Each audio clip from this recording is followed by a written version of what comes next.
Yo, magandang araw sa inyong lahat at sa lahat ng mga kakosa natin dyan.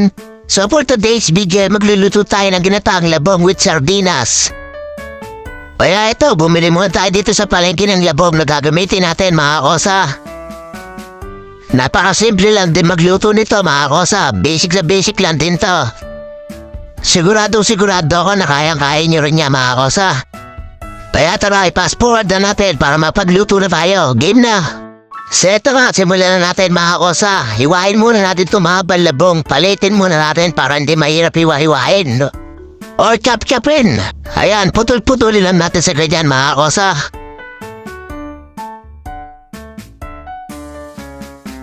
After natin mapalit, hiwain naman natin na ganito, pabilog. Yung maninipis lang muna mga kosa para hindi natin mahirap chop-chopin mamaya.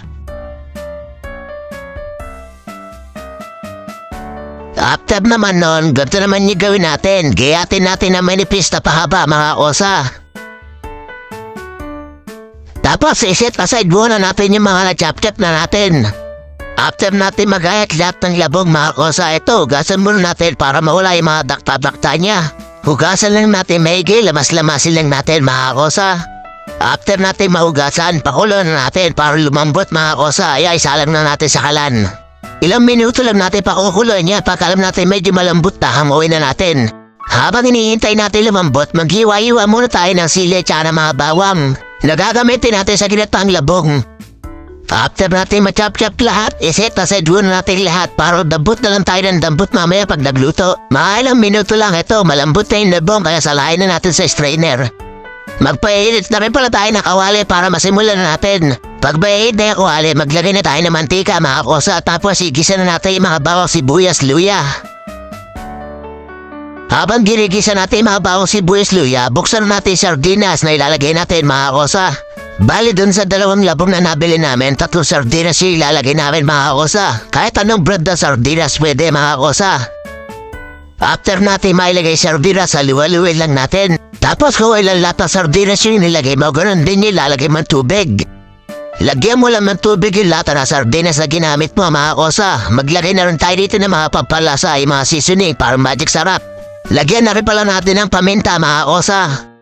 Samahan na rin natin ng patis, tagkain niya na lang kung gano'ng karami. Bukod sa patis, naglagay din kami dito ng konting asin. Tapos ito, halu-haluin lang natin para mag-mix lahat ng seasoning na inilagay natin. Ilagay na rin pala natin yung gata. Habang ilalagay natin, halu-haluin lang natin. Lagyan na rin pala natin na marami sili. Mas marami sili, mas masarap mga kosa. Tapos halu-haluin din natin. After nun, mapitpit tayo ng panglad. Maglalagay din tayo dito ng panglad. Pampatagal lang sa tsaka pampadagdag lasa na rin mga kosa. Ayan. Tapos mga ilang minuto lang pwede na natin ilagay pinalambot nating labong.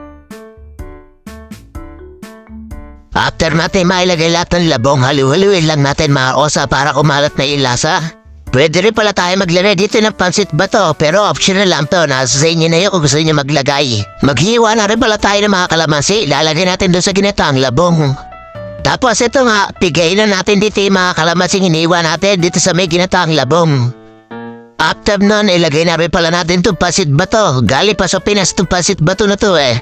Tapos halu-haluin lang natin para mag-mix na lahat.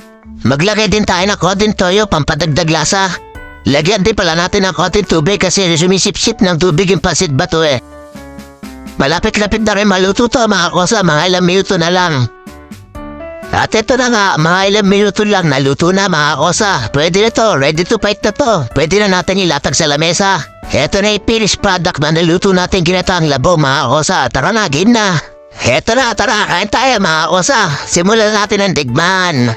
Dito ko na rin pala tatapusin itong video na to. Magkita-kita lang tayo sa mga susunod pa namin na video, okay? Peace out, Crick Pow!